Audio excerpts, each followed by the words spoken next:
अपने पुत्र और अपने पति के लिए, उसकी उम्र की वृद्धि के लिए, रोग मुक्ति के लिए, विश्व के ताप को कम करने वाले चंद्रदेव की आराधना पूर्णिमा के व्रत को धारण करती है, तो नारी उस व्रत के प्रभाव से अपने पुत्र और पति की बीमारी को, रोग को हर लेती है।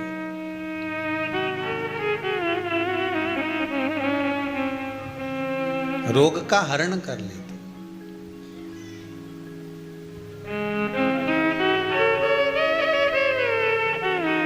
महाराज, जो बच्चा बुद्धि से विकलांग हो, विद्या में कमजोर हो, परीक्षा हॉल में पेपर देते समय भूल जाता हो,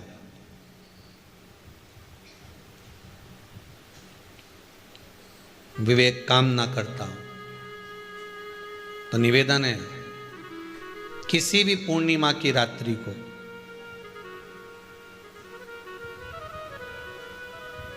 बारह बजे गाय के, गौ माता देसी गाय के जो 4 थन होते हैं, उन 4 थन में से जो आगे के थन होते हैं, 2 पीछे की ओर होते हैं, 2 आगे की ओर होते हैं, तो जो आगे के 2 थन हैं उस थन का दूध निकलवा लिया जाए और उस दूध का कोई भी मीठा पदार्थ बनाओ तो ठीक है, ना बनाओ तो उसी दूध में शक्कर मिलाकर पूर्णिमा की रात्रि को, जो विवेक से कमजोर हो, बुद्धि से कमजोर हो, या याद करा हुआ सब भूल जाते हो, या आपके लिए भी है कोई चीज रखते हो भूल जाते हो, विवेक याद नहीं रहता, बुद्धि में इतना प्रबल बल नहीं आ पाता, याददाश्त कमजोर होती चली जा रही, तो किसी भी पूर्णिमा की रात्रि को 12 बजे गाय के आगे के 2 थन का दूध, उसमें कोई पदार्थ, शक्कर, गुड़ कुछ भी मिलाकर भगवान के चंद्रदेव की साक्षी में उसको पिला दिया जाए। महाराज, बार बार पिलाने की जरूरत ही नहीं पड़ेगी, एक ही बार में काम कर जाएगा और विवेक पूर्ण तरह से कार्य करने लगेगा। देसी गाय के आगे के 2 थन का दूध बड़ा प्रबल होता है।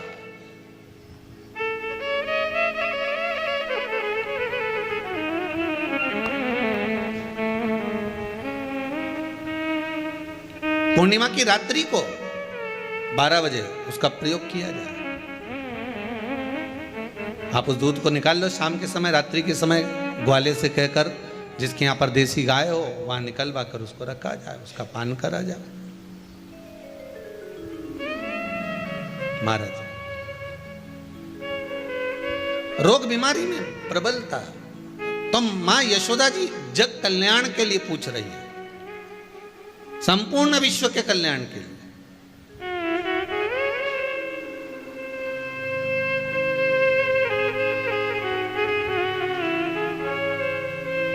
अरे कितना सुंदर संवाद है। स्कंद पुराण में समुद्र मंथन की तिथि, नक्षत्र, घड़ी, पल सब कुछ लिखा हुआ है कि समुद्र मंथन के लिए देवताओं ने इंतजार करा था। कब? जब चंद्र का प्रभाव पूर्ण हो। जब चंद्र का प्रभाव पूर्ण होगा तब जो मंथन होगा, उस मंथन का जो सुख होगा वो जीवन को आनंद दे जाएगा।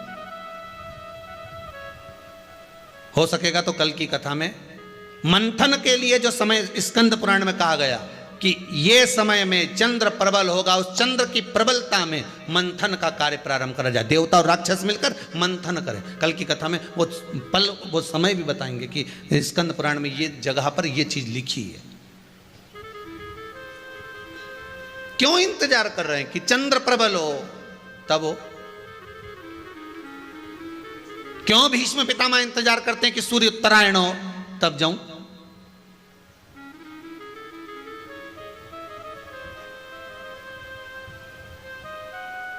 जब देवता 33 कोटि देवता उस चंद्र के इंतजार में रहते हैं कि ये चंद्र प्रबल होगा तब जाकर ये चंद्र यहां पहुंचेगा, तब जाकर हम मंथन करेंगे, तब जाकर वो अमृत मिलेगा और उस अमृत को देवता धारण करेंगे तो वो आनंद पा जाएंगे। तो हम क्यों शरद पूर्णिमा छोड़ें, हम क्यों एक एक पूर्णिमा छोड़ें? एक एक पूर्णिमा के महत्व को जानिए। कोई पूर्णिमा साधारण नहीं है, कोई प्रदोष साधारण नहीं है, कोई शिवरात्रि साधारण नहीं है। 12 महीने शिवरात्रि पड़ती है, 12 महीने में प्रदोष पड़ते हैं, पर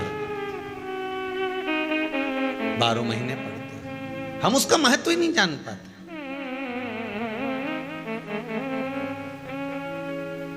कौन से प्रदोष पर क्या करना है, कौन सी पूर्णिमा को क्या धारण करना है, कौन सी शिवरात्रि पर। कई लोगों को तो यहां तक नहीं मालूम था कि भाई श्रावण के महीने में भी शिवरात्रि आती है। वो तो बस लोगों के कि शिवरात्रि का पूजन हुआ, तो उसका स्मरण क्यों छोड़े हम? अगर ये वेद और शास्त्र ब्राह्मणों को दिए गए हैं, ये वेद और शास्त्र विद्वज्जन को दिए गए हैं, तो इसका स्मरण होना चाहिए कि हम निकाल कर जनमानस तक ये चीज पहुंचाएं कि हमें इस दिन ये पूजन करना है, उसका स्मरण होना चाहिए।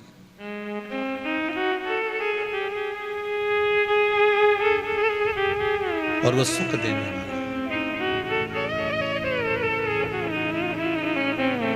भगवान कृष्ण से यशोदा जी ने पूछा तो भगवान कृष्ण ने कहा, मां पूर्णिमा का व्रत अगर नारी 32 पूर्णिमा धारण कर लेती है तो वो नारी बेधव्य होकर नहीं जाती। पर आप लोग व्रत जो करते हो ना, जो भी व्रत आप लोग उठाते हो, सोमवार का व्रत जैसे किसी माता जी ने उठा लिया और वो उठाने के बाद, हम तो शादी नहीं हुई थी ना जब भी सोमवार व्रत करते थे, अब शादी हो गई अभी भी हम सोमवार का व्रत कर रहे हैं, करे जा रहे हैं, पर उसका कोई उद्यापन नहीं करा, कोई संकल्प नहीं लिया गया कि मैं 5 करूंगी कि 16 करूंगी कि 25 करूंगी कि 31 करूंगी कि 21 करूंगी। इसलिए पूर्णिमा व्रत का विधान में कहा गया कि 32 पूर्णिमा का पहला संकल्प होना चाहिए। उसके बाद आपकी 32 पूरी हो जाए, फिर आप दूसरे और व्रत कर लो, फिर 32 कर लो, फिर 32 कर लो, पर उसमें पूर्णता का भाव। अभी तक किसी के सोमवार और गुरुवार और शुक्रवार के व्रत ही पूर्ण नहीं हुआ, अभी तक चल रहा है, अभी तक चल रहे हैं। हम तो सोमवार का व्रत करते हैं, हम तो शनिवार करते हैं, अब शनिवार करते करते 4 साल हो गए, 6 साल हो गए, 5 साल हो गए। भगवान को तो थोड़ा बहुत कुछ खिला पिला के उनको एक बार तो विश्राम दे। गाड़ी भी चले नहीं तो इंदौर से चली तो बीच में कहीं तो रोकोगा।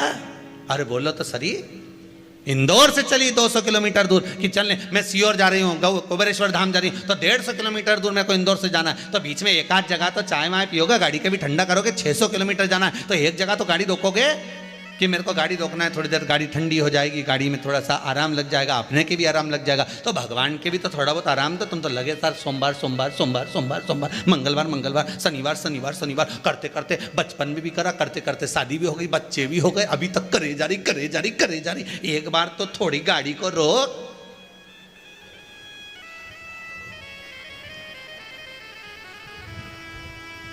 हम तो कर जा रहे हैं। भगवान भी मन में सोच रहा, अब तो निपटेगी तभी छोड़ेगी, ये ऐसे मुझे छोड़ने वाली नहीं, पकड़ के बैठी है।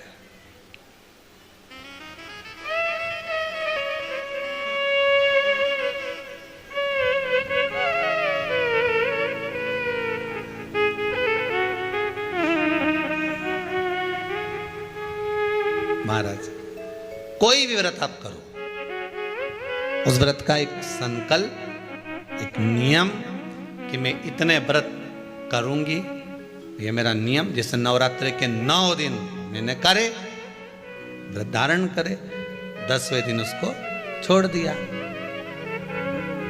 अब तुम तो सोच कर बैठी कि ये मैं 9 दिन धारण कर लूंगी न, एक दिन बाद एकादशी पड़ रही है तो 10वें के दिन कौन छोड़े, दशहरे का भी व्रत ये भी कर लूँ, 11 भी पूरी कर लूँ, उसके बाद प्रदोष भी कर लूँ, और प्रदोष के बाद में मैं फिर जो द्वादशी पड़ी 12 पड़ी वो कर पुरा के इसके बाद ही छोड़ूंगी मैं तो व्रत। तो भगवान भी मन में सोच लिया एक को तो निपटा ले पहले, जो मामा जी आया है इनके अच्छे से खिला पिला ले। नवरात्रि में देवी जी आई हैं, पहले इनके 9 व्रत पूरे कर कर पहले इनको विदा कर ले, उसके बाद अगला व्रत कर लेना 11 का, एकादशी का। पर कई चतुर, कई विद्वान बस चालू हुए तो फिर सीधे पूर्णिमा तक ही रोकूंगी, अब तो करे जाऊंगी। थोड़ा सा जिस व्रत को उठाया गया, जिस व्रत का नियम लिया गया है, उस व्रत का प्रदान कर फिर उसको थोड़ा सा भाग प्रदान कर हमने ये व्रत पूर्ण कर लिए। भगवान हमारा ये व्रत आपकी कृपा से, हे विश्वनाथ, हे शंभु, हे त्रिकालदर्शी, हे कैलाशी, मेरी 26 एकादशी आज पूर्ण आपकी कृपा से हुई है, इसलिए मैं उद्यापन कर रही हूं, आपकी कृपा से कर रही हूं। उसके बाद फिर उठाऊंगी, फिर कर लूंगी, पर आज मैंने पूर्णता का भाव लिया।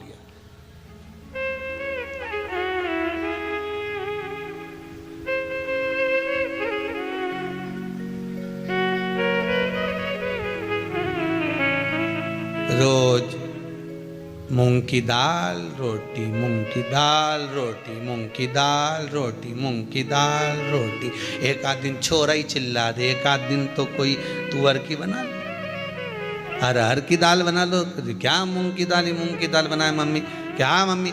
तो बोलो सही है कि गलत है? तो फिर एक आध दिन तुमने दाल चेंज करी तो तुमको भी लगा अरे दाल में आपकी स्वाद आया। मैं तो सोची थी मूंग की दाल में स्वाद, तो थोड़ी अरहर की खाई तो थोड़ा स्वाद बढ़ा। उसी तरह रोज रोज वही तो स्मरण करो, मना नहीं।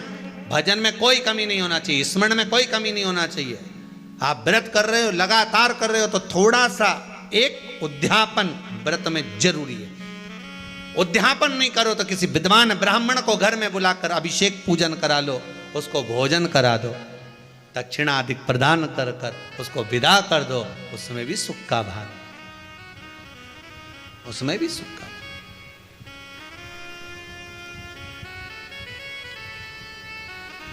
अब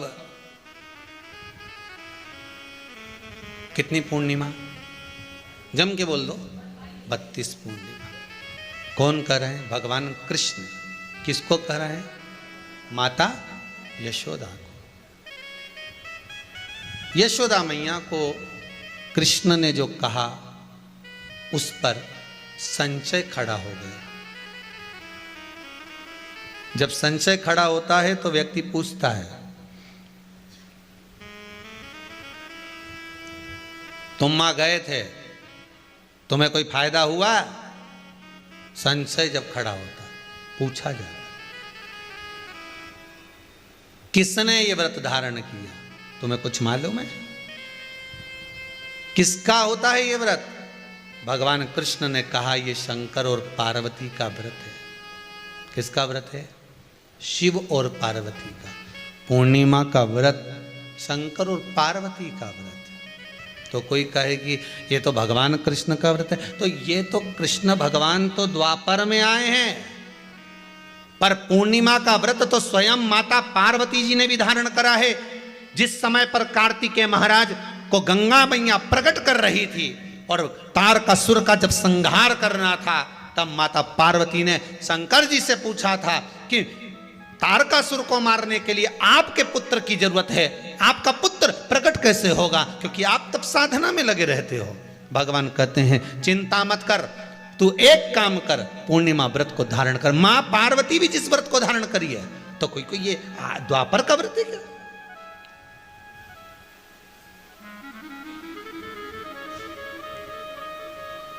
सतयुग का व्रत है क्या? यहां तो नियम निकलते गए, त्रेता का नहीं सतयुग है, और सतयुग का ना जाने कितने निकल गए, ना जाने कितने द्वापर, ना जाने कितने कलयुग, ना जाने कितने त्रेता युग निकल गए। पुराने चले आ रहे, पुराने।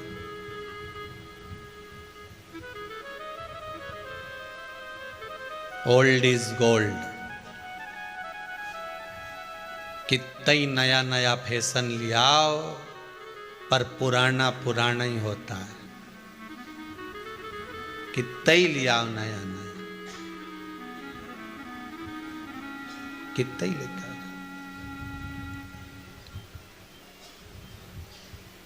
पुराना पुराना ही होता है।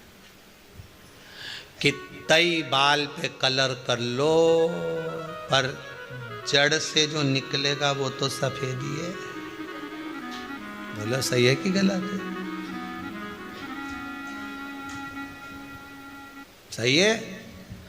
तो किसी ने पूछा ये ऊपर का तो काला हो जाएगा, पर जो निकलेगा उसका क्या होगा? तो कि जड़ अगर काली है मतलब जड़ मजबूत है और जड़ में ही वो कलर भर दिया जाए तो जितने निकलेंगे वो सब काले ही निकलेंगे। तो फिर कहा ये जड़ को पकड़ना पड़ेगा। तो बिल्कुल यहाँ तो शास्त्र कह रहा है कि कोई भी अगर आप प्रसंग धारण कर रहे हो, कोई भी आप नियम धारण कर रहे हो, कोई भी आप व्रत धारण कर रहे हो, या आप किसी भी तरह का पुण्य भाग धारण कर रहे हो, तो उसमें जड़ की मूलता होना चाहिए। जड़ कहाँ?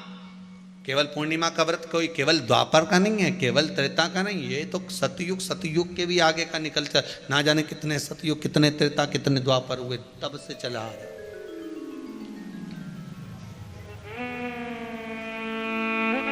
कितने महाराज धारण किया। कोई संवाद हो ऐसा? यशोदा मैया कर रही है भगवान कृष्ण से, कोई संवाद ऐसा हो, कोई संवाद।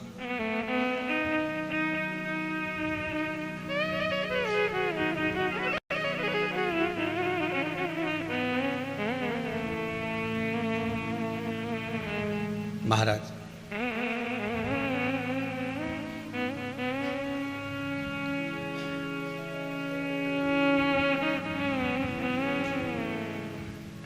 जिनके नयनों में नंबर बढ़ते चले जा रहे हों, चश्मा उतर नहीं रहा हो, दूर का नहीं दिखे, कहीं किसी को पास का नहीं दिखे, रहते हैं।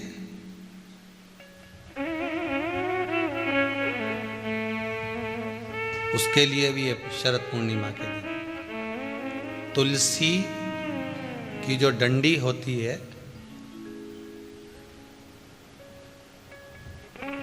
तुलसी जैसे बेलपत्र की जो ये डंडी है, ऐसे ही तुलसी का जो पत्ता होता है, उस पत्ते की जो डंडी होती है, उस डंडी को चंद्रमा को देखा जाता है।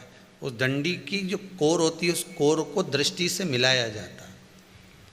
शरद पूर्णिमा की रात्रि ठीक 12 बजे आप चंद्रमा की, जैसे चंद्रमा का भाग, उस चंद्रमा के भाग को आप उस डंडी के भाग से निहारने का प्रयास करिए। महाराज घर में आइए, घी का दिया लगाइए, उस घी के दीप को लगाने के बाद पूर्णिमा के दिन उस पर एक प्लेट थोड़ी तिरछी कर रख दो, जिससे उसकी कालोच, काई की, उस दीप की, घी के दीप की कालोच उस प्लेट पर आ जाए। थोड़ी सी कालोच ले लीजिए, 5-10 मिनट में आ जाएगी। उसको गाय के घी में मिलाकर आंखों में सुरमा लगाकर रात्रि को सो जाइए। 3 दिन बाद आप महसूस करेंगे कि नेत्र की ज्योति बढ़ना प्रारंभ हो रही है। नेत्र की। अब इस प्रयोग को करने में कोई धन लगा तुम्हारा? अरे बोलो तो सही। कोई दौलत लगी तुम्हारी, कोई संपदा, या फिर तुमने सियोर वाला महाराज के लाके खूब बटोर के दे दिया, कुछ लगा? नहीं। तुम करोगे, लाभ तुम्हें मिलेगा।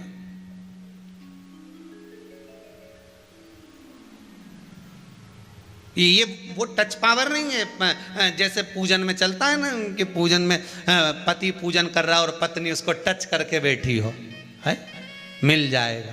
तो हम तो कई बार कथा में कहते हैं कि पति समोसा खा रहा हो, तू बढ़िया सिर पे पल्लू लेके टच करके बैठी रहे, मिल जाएगा। नहीं, वो बफेट में खाना खाए रिसेप्शन में, काय को बेचारा जो जजमान है, बेचारा जो तुम्हारा बीआई जी है, उसका काय को नुकसान करो।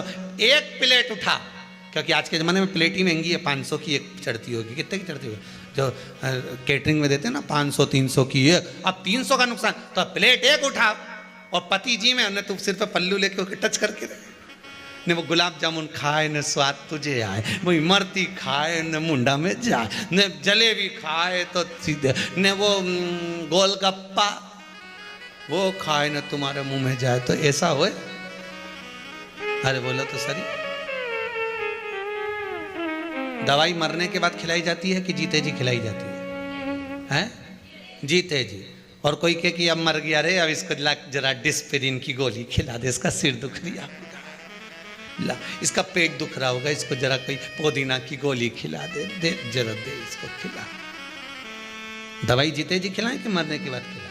अरे बोलो तो जम के, जीते जी। अब मरने के बाद दवाई काम करेगी क्या? प्राण छूटने के बाद दवाई काम करेगी क्या? बोलते जाओ जरा दमदारी से। जितने आस्था पर कथा सुन रहे हो, फेसबुक पर सुन रहे हो, दवाई जीते जी काम करती है, मरने के बाद दवाई काम नहीं करती। उसी तरह राम नाम, कृष्ण नाम, शिव नाम जीते जी भजन करोगे तो काम करेगा अंतिम बिंदु तक।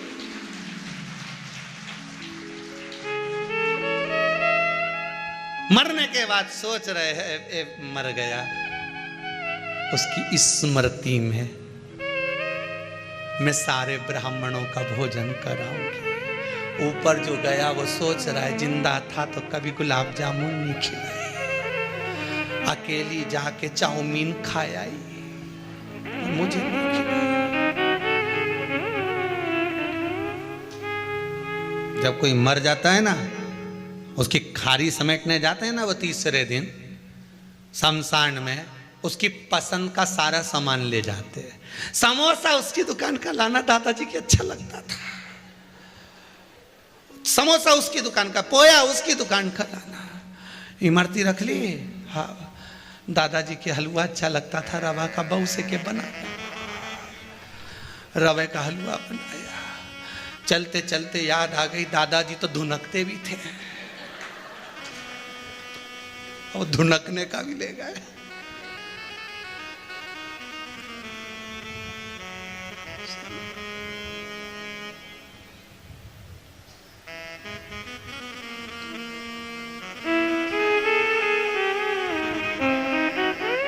अब शमशान में पहुंचे ने एक व्यक्ति धुनक रिया था, तो पोते ने पिताजी से कहा दादाजी भरा गए इसमें।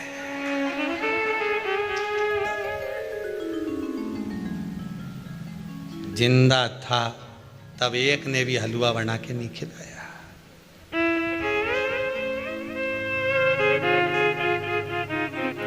पूछा क्यों तुमने इसको हलवा नहीं खिलाया? आखिरी में तो नली डल गई थी तो केवल लिक्विड लिक्विड दे रहे थे। अच्छा, तो जब अच्छा था जब हलवा क्यों नहीं खिलाया? मैं तो मायके में थी, बड़ी वाली यहीं थी, उससे पूछो कि बड़ी से पूछा क्यों रे तूने इसको हलवा क्यों नहीं खिलाया? मम्मी कह रही थी कि इनको खांसी ज्यादा चल रही, घी का आइटम कुछ नहीं देना। तो एक काम करो फिर 12वें में भी घी का आइटम मत बनवाना। जीते जी दंगम दंगा, मरे पीछे पहुंचा दी गंगा। शिव महापुराण की कथा कहती है जीते जी बड़ों का सम्मान कर लो, माता पिता का आदर कर लो।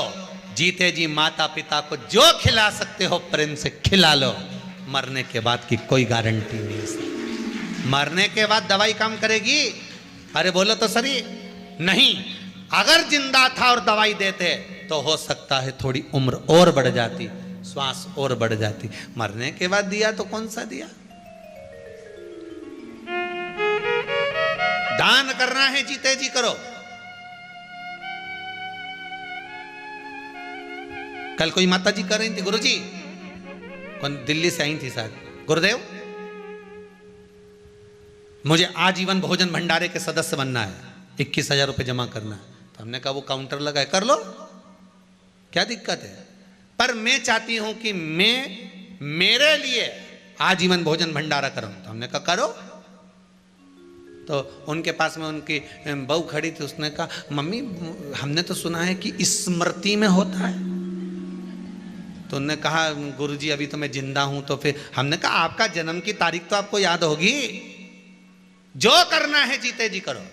आज परिवार वाले आपका जन्मदिन मना रहे हैं, आपके जाने के बाद आपके परिवार वाले आपका जन्मदिन मनाएंगे क्या?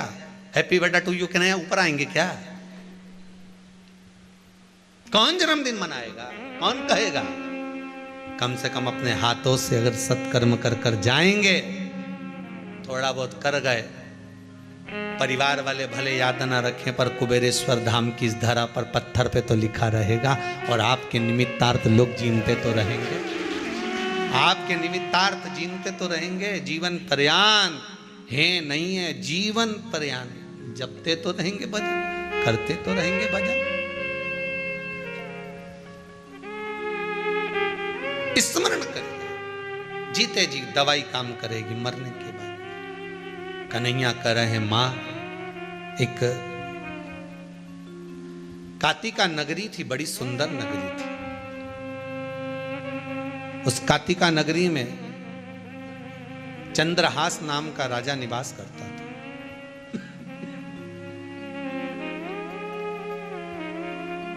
मां, चंद्रहास राजा बड़ा धर्मात्मा, पुण्यात्मा, सत्कर्मी था, भगवान की भक्ति में डूबने वाला था। यहां पर एक ब्राह्मण और एक ब्राह्मणी भी रहते थे। ब्राह्मण का नाम धनेश्वर था। भगवान कृष्ण कह रहे हैं मां, वो धनेश्वर ब्राह्मण की धर्म पत्नी बड़ी ज्ञानवान, बड़ी विद्वान थी। इनके यहां कोई कमी नहीं थी, कोई कमी नहीं। बहुत ध्यान दीजिएगा महाराज, जितनी भी पुराण उठाकर देखोगे, जितने भी शास्त्र उठाकर देखोगे, हर कथा में जब कथा शुरू होती है तो उसमें लिखा आता है एक गरीब ब्राह्मण था। बोलो सही है कि गलत है?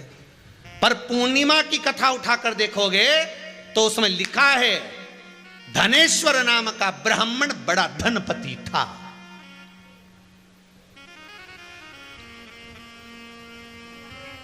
सारी किताबों को उठाकर देख लेना, उसमें लिखा मिलेगा एक गरीब ब्राह्मण था। सत्यनारायण जी की भी देख लो, उसमें भी लिखा है।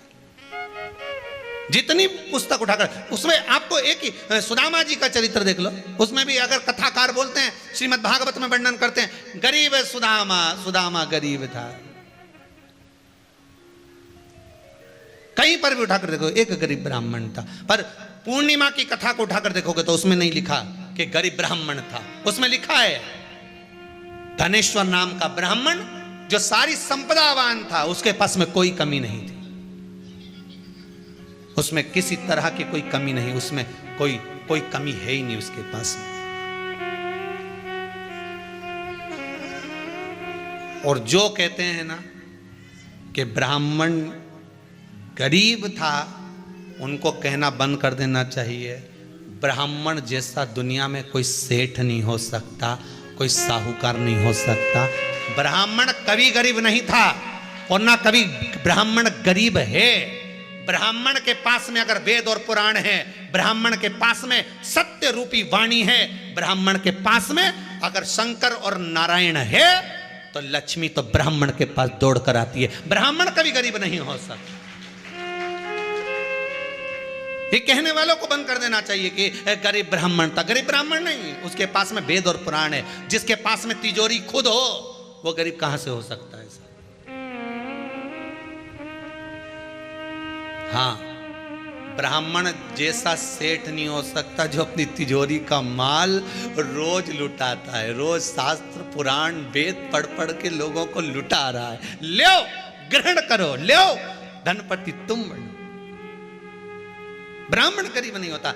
सारी पुस्तकों में लिख दिया एक गरीब ब्राह्मण था। पर पूर्णिमा की पुस्तक में लिखा, पूर्णिमा की कथा में लिखा, शिव महापुराण में पूर्णिमा के चरित्र में शास्त्र वर्णन कर रहा है। ये शरद पूर्णिमा की कथा का, शरद पूर्णिमा के उपलक्ष्य में जो पूर्णिमा शिव महापुराण की कथा चल रही है, उसमें भगवान कृष्ण माता यशोदा से कह रहे हैं एक धनेश्वर नाम का ब्राह्मण जिसकी यहां कोई कमी नहीं थी, सारा सुख उसके जीवन में था, सारी संपदाएं उसके पास में थी, सब कुछ था।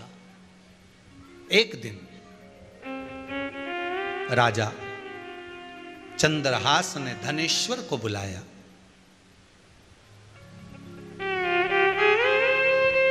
राजा चंद्रहास ने धनेश्वर को बुलाया और धनेश्वर को बुलाकर राजा चंद्रहास ने कहा,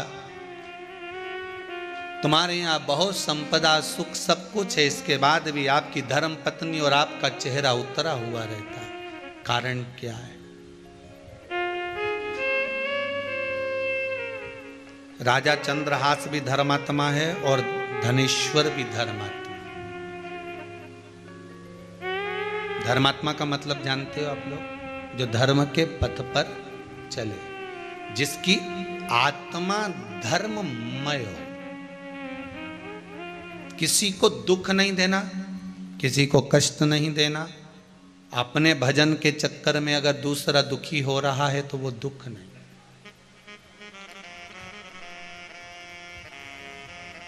अपने चक्कर में किसी को कष्ट नहीं होना चाहिए।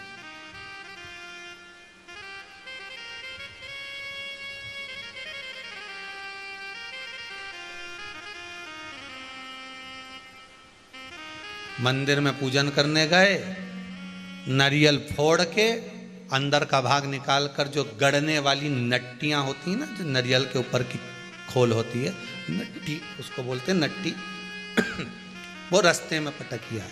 अब जो दर्शन करने जा रहा है उसके पाँव में चुभ रही कि नहीं चुभ रही? अरे बोलो तो, चुभ रही है ना। अब लोग आपको धर्मात्मा कह सकते हैं कि ये बहुत धर्मात्मा है, बड़ी पुण्यात्मा है, पर शास्त्र आपको पुण्यात्मा नहीं कह सकता, आपको धर्मात्मा नहीं कह सकता। क्यों नहीं कह सकता? क्योंकि आपका स्वार्थ पूर्ण हो गया, और आपका स्वार्थ पूर्ण होकर आप दूसरे को कष्ट देने के लिए वो वहीं पटक कर चले गए। शिव महापुराण में आपको पहले भी कथा में कहा, आज फिर कहते हैं, जब जब शंकर के मंदिर में जाना, जब जब शिव के मंदिर में जाना, तो कहीं झाड़ू पड़ी हो तो उठाकर लगा देना, जल हो तो उससे साफ कर देना, भगवान का श्रृंगार करना, पत्ती तोड़कर उससे ही श्रृंगार कर देना, भले बेलपत्र ना मिले, शंकर का अनुमोदन करना। आज शिव महापुराण के माध्यम से कम जितने भी शंकर के मंदिर हैं, सारे शिव मंदिर में इतना कीचड़ जमा होता था, जो जाता था पानी ढोल कर आता था, लात रखकर कीचड़ कर कर आता था। आज कम से कम पूरे भारत के, पूरे विश्व के शंकर के मंदिर में शंकर की कथा सुन सुनकर लोग जागरूक होकर शिव मंदिर को साफ तो रखे हैं। पूरा शिव मंदिर आज के समय में एकदम क्लीन मिलता है। लोग जान गए कि शंकर के मंदिर में दिया लगाने का क्या फल है, शंकर को बेलपत्र चढ़ाने का क्या फल है, शंकर के मंदिर में बुआरी काटने का, झाड़ू लगाने का, पोछा लगाने का, शिव को, उस मंदिर को क्लीन करने का क्या फल है। समझ गए? अब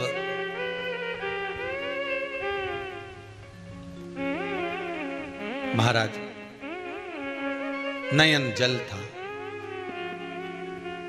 धनेश्वर को बुलाया राजा चंद्रहास। राजा चंद्रहास ने पूछा, तुम्हारा चेहरा बहुत उतरा हुआ है, आपका चेहरा बड़ा उतरा है, आपकी धर्म पत्नी का चेहरा भी जो इतना सुख है उसके पास में, तो क्यों उतरा है? तो राजा चंद्रहास बड़ा धर्मात्मा था, और धनेश्वर भी धर्मात्मा थे, ब्राह्मण है, धर्मात्मा भी हो।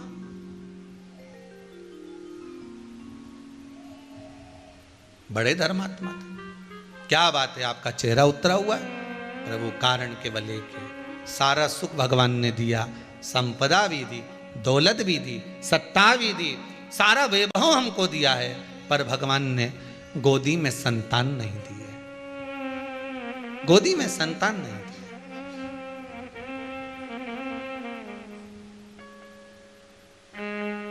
बड़ा विचित्र समय। शिव महापुराण में पहले भी कहा था, जब दांत होते हैं तब चने नहीं होते, जब चने होते हैं तब दांत नहीं होते। भगवान जब सारे सुख दे देता है तो शरीर को ऐसा बना देता है कि वो सुख का भोग ही नहीं कर पाता।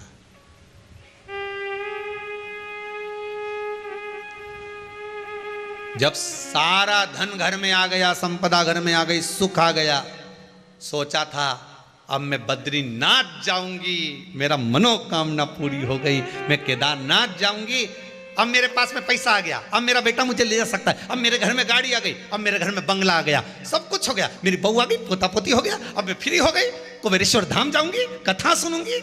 मालूम पड़े बाथरूम से निकल के आ रही थी, पाँव फिसली गया, टपकी गई, 2-4 थी शरीर में ने टूटी गई। अब भगवान तूने सारा सुख दिया, अब ये दुख क्यों दे दिया? भगवान के ये जीवन की रीति है, जब दांत रे तब चना नहीं रे, जब चना रे तब दांत नहीं रे। रिटायरमेंट जब होता ना, आदमी रिटायर होता ना, जैसे 60 पूरे हुए और रिटायर होने का समय आ गया कि अब एकदम फ्री हो गया मैं, अब गवर्नमेंट की नौकरी छूटेगी, रिटायरमेंट लूंगा, खूब एंजॉय करूंगा, खूब। और जिस दिन से रिटायरमेंट लेके आया 2-3 दिन विचार करता रहा कि बद्रीनाथ जाऊं कि काशी जाऊं कि जगन्नाथ जाऊं कि यहाँ जाऊं कि वहाँ जाऊं। और रिटायरमेंट लेके आया था, घर के प्रपंचा में ऐसा पड़ा, सारे दोस्त तो इंतजार कर रहे थे कि रिटायरमेंट की पार्टी देगा, खूब आनंद रहेगा, दाल बाफला खिलाएगा, न लड्डू खिलाएगा, न इमरती खिलाएगा। पर जब से रिटायरमेंट लेके आया बापड़ा वो खुद ही नहीं खा पा रहा है, वो कई तुम्हें खिलाएगा। कितना अरमान सोचा था, फ्री हो जाऊंगा तो ये करूंगा, फ्री हो जाऊंगा तो ये करूंगा, बस जैसा वो वैसे अपन, बस भगवान जन्म दे दे एक बार, तेरा हाथ जोड़ता हूं, एक बार पृथ्वी पर आ गया, भजन करूंगा, भजन करूंगा, भजन करूंगा। जैसे ही पृथ्वी पे आया भोजन करूंगा, भोजन करूंगा, भोजन करूंगा। और भजन तो गायब हो गया ना, भोजन चालू हो गया। बचपन खेल में खोया, जवानी नींद भर सोया, और बुढ़ापा देख कर रोया। बचपन में नहीं कर पाया तो जवानी में मेरे को करना क्या है, भजन करूंगा। ऐसा उलझा कि जवानी भी निकल गई, अधेड़ी आया, अब भजन करूंगा। बच्चों में इतना उलझ गया, कमाने में इतना उलझ गया, फिर सोचा बुढ़ापे में करना ही क्या है, माला पकड़ूंगा न राम नाम जपूंगा। इके क्या मालूम था कि कोरोना आ जाएगा, निपटा के चला जाएगा। क्या मालूम?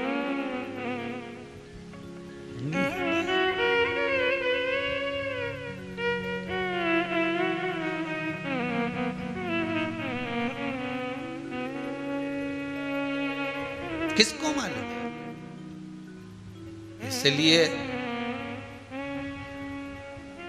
जब समय मिले, जैसा समय मिले, पूर्णिमा शिव महापुराण की कथा कर, जैसा समय मिले, जब समय मिले, खाते पीते सोते उठते बैठते, तुम्हारी मर्जी पड़े, घूमते न फिरते, मॉर्निंग वॉक करो चाहे नाइट का वॉक करो, कहीं पर भी जा रहे हो, श्री शिवाय नमस्तुभ्यम, राम राम कृष्ण नाम जपते रहो।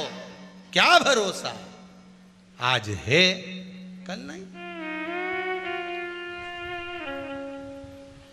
रोज सुबह उठो, सबसे पहले भगवान को धन्यवाद देना, गजब कर दिया, आज फिर जिंदा कर दिया, गजब कर दिया। रात के मालूम नहीं था हमारे कि हो सकता निपटा देता तो सोते में ही, किसको मालूम। कंस को नहीं मालूम पड़ा कि वो छोरा की जगह छोरी हो गया। कंस को मालूम पड़ा, वो तो जाके बताया कि छोरी हुई है, किसके मालूम, निपटा दे। तो सुबह से उठते से ही भगवान को अपने कमरे में पलंग पर बैठकर दोनों हाथ जोड़कर मलकर हाथों का स्पर्श कर कर देख कर भगवान को निवेदन करना, गजब कर दिया। आंख भी सही है,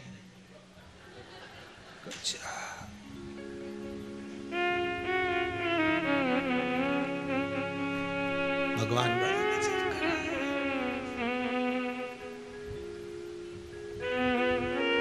सबके लिए मांगते रहना, सुबह से उठो, भगवान कृपा करना, इसको भी अच्छे से जगा देना जो ये मेरे बाजू में सो रही है।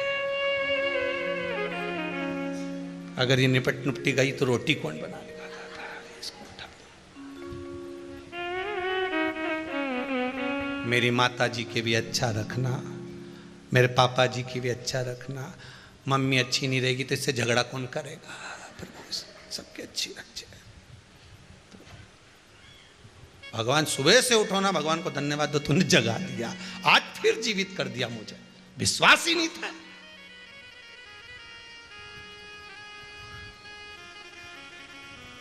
किसको मालूम कौन सी घड़ी, कौन सा पल, कौन सा नक्षत्र, कौन सी समय किसका आखिरी है, किसको मालूम।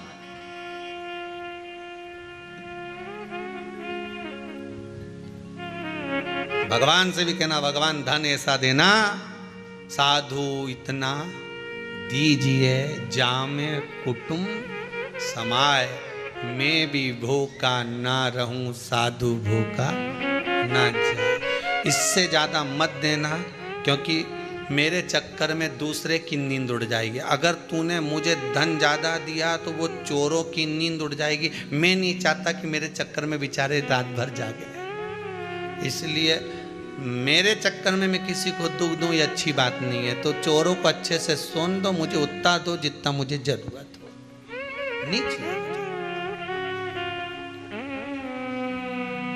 धनेश्वर राजा ने कहा, तो राजा ने कहा तो चिंता क्यों करता है? केवल संतान ही तो नहीं है, केवल संतान नहीं, इतना सा दुख लेकर बैठा। व्यक्ति की आदत रहती है ना, सबके गुलाब जामुन मिली, अपने क्यों नहीं मिली? दिक्कत तो वो गुलाब जामुन की है। व्यक्ति दुखी कब तक है? जब उसके घर में फ्रिज नहीं आया तब तक लगे फ्रिज आ जाता तो कितना अच्छा होता, अपन यहीं पे अपने घर में बर्फ बना लेते, अपने घर में आइसक्रीम बना लेते। अब फ्रिज आके रखा गया, वो में झिंगुर घुसी रिया है, पूरी रबड़ में झिंगुर ही झिंगुर हो ही रिया है।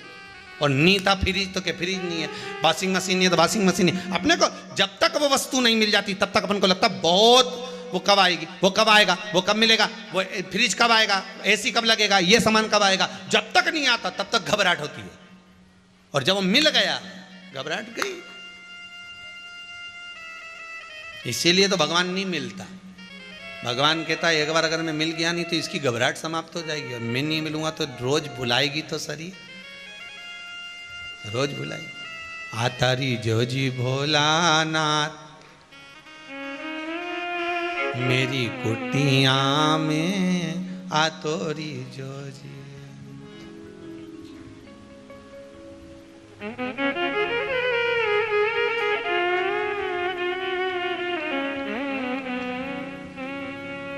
ओके,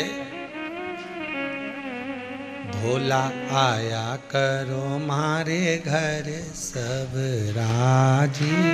भोला भोला आया करो मारे घर सब राजी। भोला आया करो, ओ भोला आया करो मारे घर सब रे। भोला आया करो, भोला आया करो मारे घर सब रे। भोला आया करो, भोला आया करो मारे घर सब राजी। भोला आया करो, भोला आया करो मारे घर सब रे। भोला आया करो, हर हर महादेव। धनेश्वर ब्राह्मण को स्वयं चंद्रहास राजा कह रहे हैं कि क्यों दुख मनाता। अगर भगवान ने सारा सुख दिया और एक चीज नहीं दी तो दुख क्यों, किस लिए?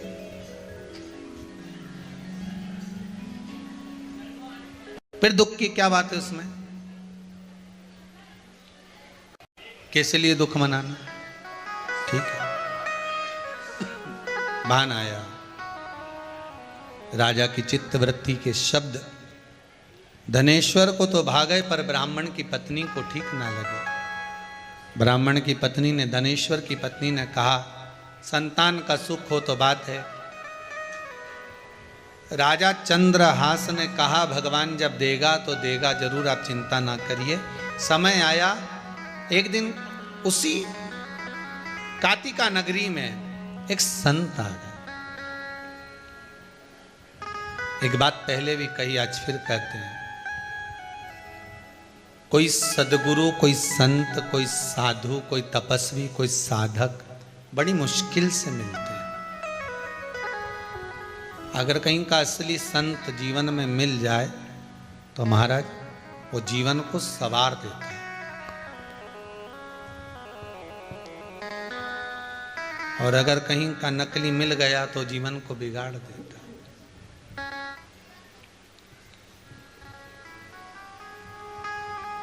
असली संत मिले जीवन में, कोई रामकृष्ण परमहंस जैसा, कोई संत तुकाराम जी जैसा, कोई नामदेव जी, कोई मीरा जैसा, कोई रविदास जी जैसा।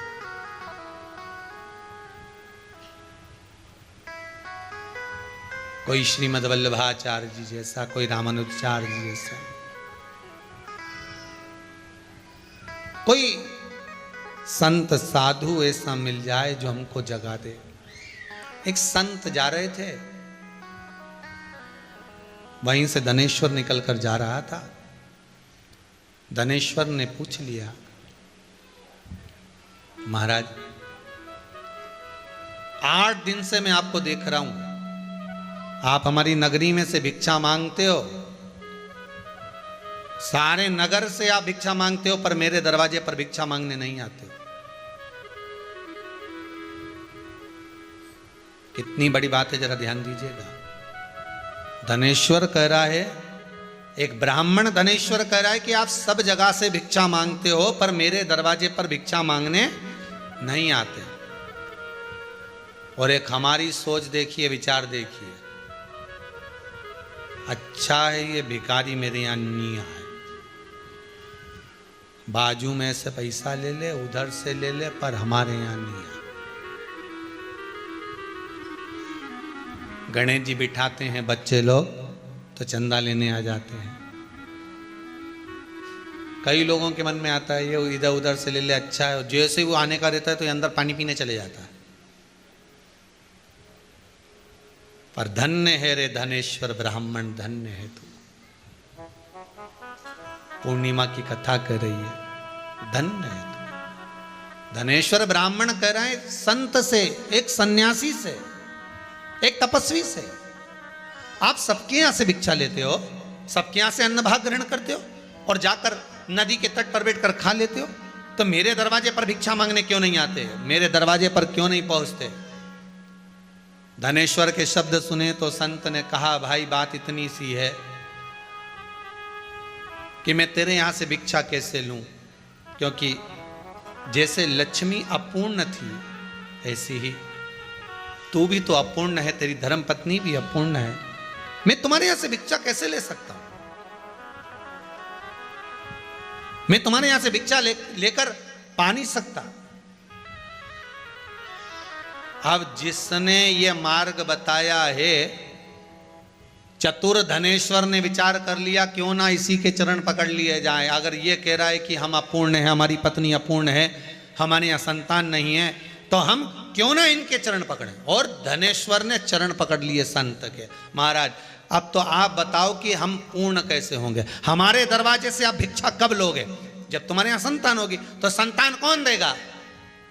संत से पूछा, संत ने कहा ये तो परमात्मा के हाथ में। अच्छा, ये परमात्मा के हाथ में? हाँ, परमात्मा किसके हाथ में? अब बोलो तो सही।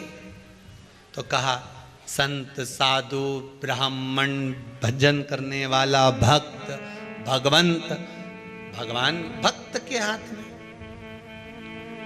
एक वो आप लोग भजन की लाइन गाते हो ना, भगत के बस में भगवान, भगत बिना ये कुछ भी नहीं है, और भगत हैं इनके प्राण भगत के वश में। जहां भगवान भक्त है वहीं पर भगवान है, वहीं भगवान। अब भगवान मिलेगा तब काम सदेगा। भगवान किसके हाथ में? तो का भक्त के हाथ में। धनेश्वर ने पूछा तो आप कौन हो? भक्त ही तो हो ना। अब आप बताओ मेरे घर में संतान कैसे आई? बोलो। संत ने तो अपनी खोपड़ियां खुजाना प्रारंभ कर ली, बताओ हम ही फंस गए बीच में।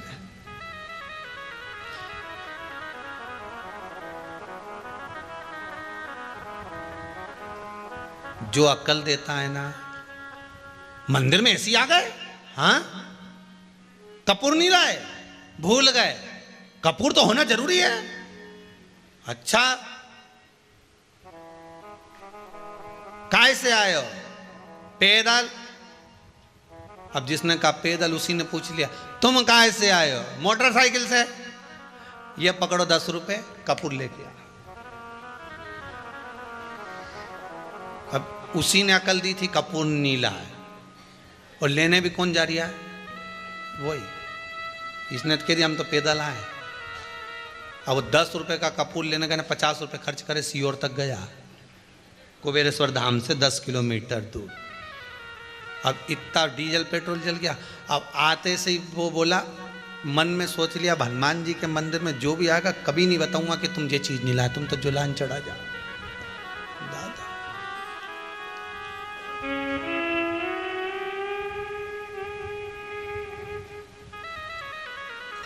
पंडितों ने अगर एक आध सामान ज्यादा लिखा दिया जजमान को, ये लेकर आना, दुर्वा लेके आना, दुर्वा ले आना, ये ले आना, वो ले आना। जजमान भी सोचता है तो फिर बाद में कहते, महाराज जी आप कहाँ रहते हो? बस तो आते आते दुआ ले आओगे क्या? महाराज जी सोचे बताओ, अपन ने तो इसको बताया था, ये उल्टा अपने ऊपर छोड़ दिया। धनेश्वर ने चरण पकड़ लिए संत के, तुम्ही ने दर्द दिया है, तुम्ही दवा दो। चरण पकड़े महाराज, आप आशीर्वाद दो, मेरे दरवाजे से भिक्षा आपको दूं, ऐसा वर दो। साईं इतना दीजिए जहां में कुटुंब समाए, मैं भी भूखा ना रहूं और साधु भूखा।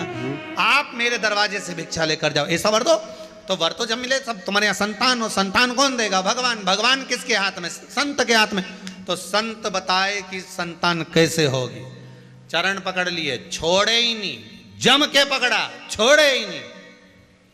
संत के दरवाजे की झाड़ू लगाए, बुआरी लगाए, रोटी पकाए, पर नहीं जाए, घर ही नहीं गया। पत्नी ढूंढते ढूंढते आ गई, यहाँ क्या कर रहे हो? क्या गुरुजी की सेवा कर रहा हूं। क्यों कर रहे हो? इन्हीं ने कहा है हम तुम्हारे यहाँ से भोजन नहीं लेंगे तब तक जब तक तुम्हारी संतान नहीं होगी। संतान कौन देगा? भगवान। तो भगवान देगा तो तुम संत को क्यों पकड़ोगे? संत के हाथ में भगवान है, मैं नहीं छोड़ूंगा। अब तो ये कपड़े ले जाए संत के, सब धोया है।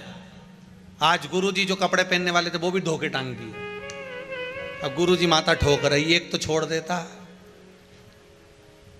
धनेश्वर ने कहा हमको क्या मालूम था कि यही तुम पहनोगे, हमको क्या मालूम था। गुरुजी ने मन में सोचा नग्न घूमने से तो अच्छा इसको आशीर्वाद ही दे दूं, कुछ ना कुछ। अब गुरुजी देवी की आराधना करते थे तो गुरुजी ने कह दिया काम कर, घर जा। घर जाने के बाद में 9 दिन तक चंडी की आराधना करना।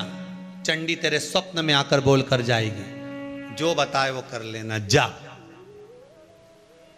और धनेश्वर ने कहा गया और चंडी नहीं आई तो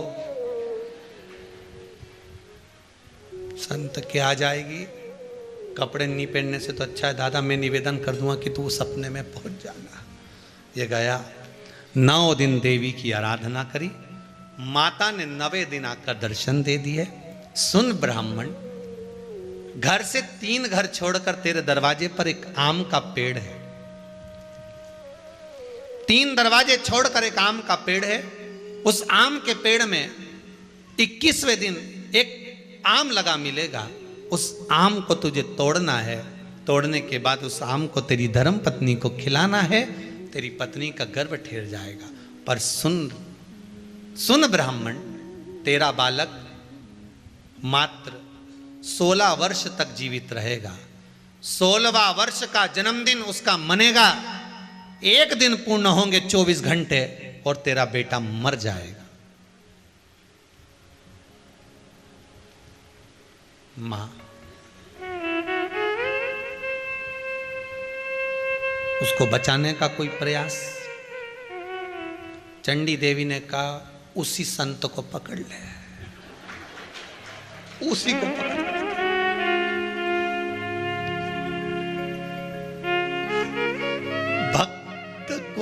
भक्त भगवान का रास्ता दिखाता है और भगवान भक्त का रास्ता दिखाता है। भगवान ऊपर से आके कभी नहीं बोलेगा कि तुझे दुख ज्यादा है ना तो तू वहां चली जा। भगवान कभी आकर नहीं बोलेगा। भगवान किसी भक्त के माध्यम से कवर करवा देगा। इतना तकलीफ में, इतना दुख में है तो एक बार कुबेरेश्वर धाम जाके दोग लगाने में कहीं जाता है। एक बार जा तो सही, एक बार महाकाल चली जा, विश्वनाथ चली जा, जा। कभी भगवान नहीं आएगा पर भक्त के माध्यम से खिलवा देगा कि एक बार शिव महापुराण की कथा सुन ले, धारण कर ले, शिव मिल जाएगा। जब शंकर मिल जाएगा तो शंकर करेंगे कहां भटक रहा है, वापिस सतगुरु के चरणों में चले जाए। क्यों भटक रहा है? अब ये गया 21वें दिन इसके फल भी मिल गया। अब वो फल लगा ऊपर, कोई ऐसे ही फल मिल जाएगा? अब आम के पेड़ पे 4-5 बार चढ़ा गिरा, चढ़ा गिरा, पर वो फल हाथ में नहीं। बहुत प्रयास किया।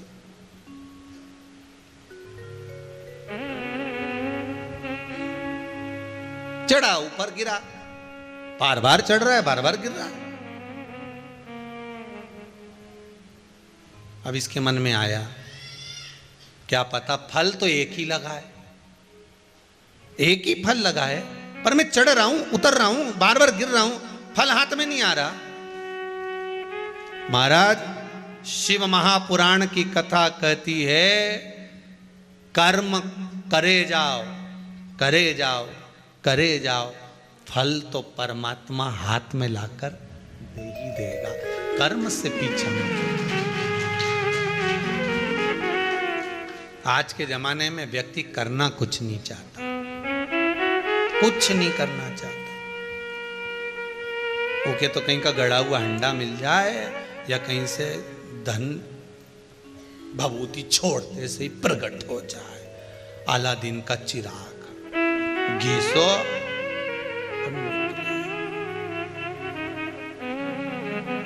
इसीलिए मुझे लगता है तंबाकू खाने वाले रोज घिसते हैं, कुछ निकल जाए। पर वो अलादीन का चिराग तो नहीं निकले वो घिसने से, पर वो कैंसर रूपी बीमारी जरूर निकल जाए। क्यों घिसो?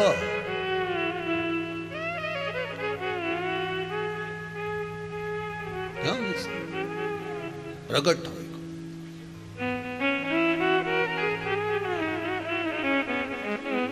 कर्म करो। ऊपर चढ़ा, नीचे गिरा, फिर चढ़ा, फिर गिरा, फल हाथ में नहीं आया, बड़ा हताश हो गया। जब बार बार आप किसी काम को कर रहे हो और हार जाते हो, बहुत प्रयास करा आपने, हार गए, बहुत प्रयास करा। आपके लिए भी एक निवेदन है, किसी एग्जाम में आप बार बार बैठ रहे हो, नहीं हो रहा, शरद पूर्णिमा आ रही है,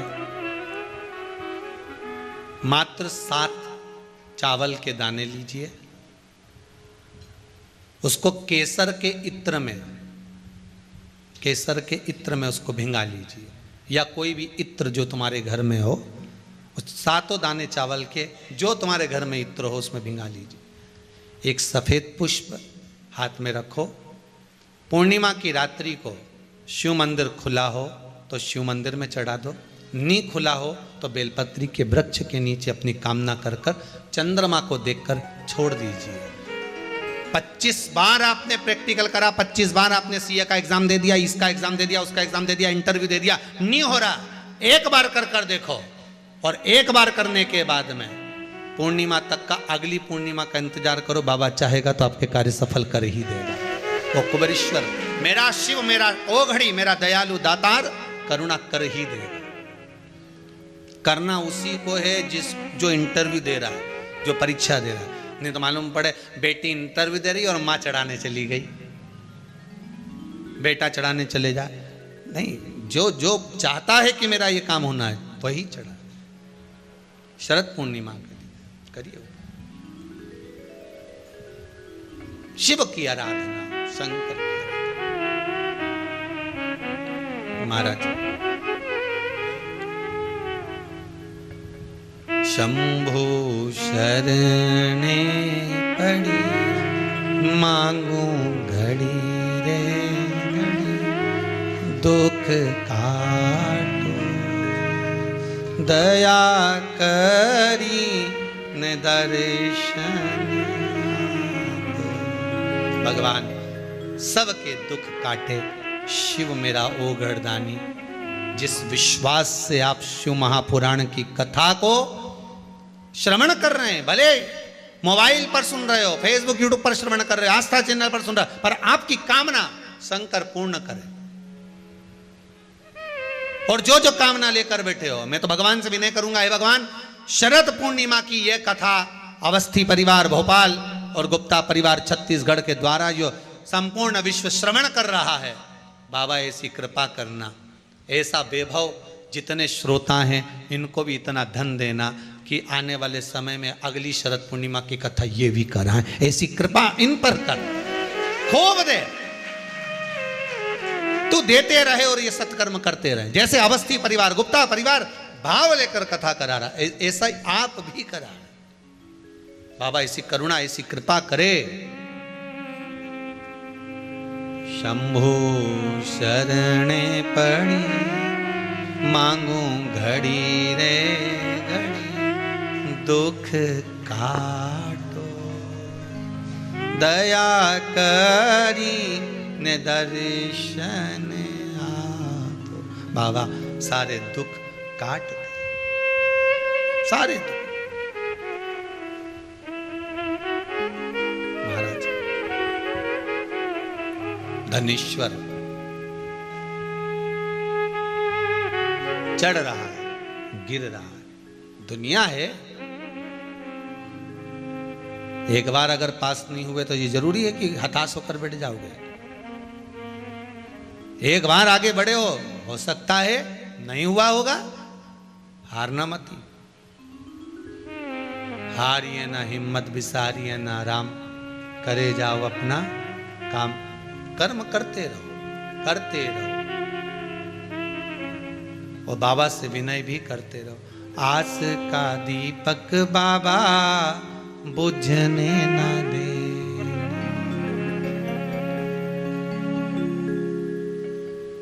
अपने चरण से मुझे दूर न करे। हे बाबा, ये मन में जो आस का दीपक लगाए हुए हैं, विश्वास का जो दीप लगा हुआ है, इसको टूटने मत देना, इसको बुझने नहीं देना। हे बाबा, करुणा सागर करुणा कर, ये बुझे, मेरा विश्वास डिगे, फिर चढ़ा फिर उतरे, फिर चढ़े फिर उतरे, हारे नहीं। धनेश्वर हारा नहीं है, धनेश्वर हारा नहीं। अब करूं क्या? संत को ढूंढने गया, फल लगा है पेड़ पर, फल लगा है। ढूंढने गए संत को कि संत मिल जाएं और उनसे पूछो कि माताजी आशीर्वाद तो देकर चली गई और कहा कि 21वें दिन ये पेड़ पर आम लगा होगा, फल लगा होगा, उस फल को तोड़ना है और अपनी धर्म पत्नी को खिलाना है। तो ये तो समझ में आ रहा है, पर करें क्या? अब वो फल कैसे प्राप्त होगा, ये कल की कथा में श्रवण करेंगे।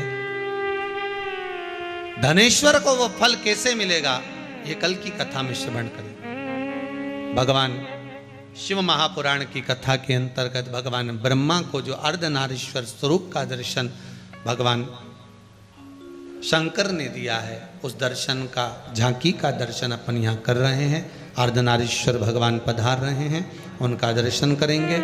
आज की कथा को यहाँ विराम की ओर लेंगे। शरद पूर्णिमा के दिन सुंदर आनंद के साथ अमृत खीर महोत्सव मनाएंगे। भाव भक्ति से खीर का प्रसाद यहाँ चलेगा। भाव भक्ति से जो लोग सहयोग दे रहे हैं उनको लिए बहुत बहुत साधुवाद, धन्यवाद। सुंदर भगवान की झांकी का दर्शन कर कर, पूजन कर कर आरती का क्रम प्रारंभ करेंगे। कुछ सूचनाएं आशीष जी दे रहे हैं। कल की कथा में फिर पुनः धनेश्वर को आम की प्राप्ति, उस फल की प्राप्ति कैसे होती है, उस कथा को आगे बढ़ाएंगे। हर हर महादेव।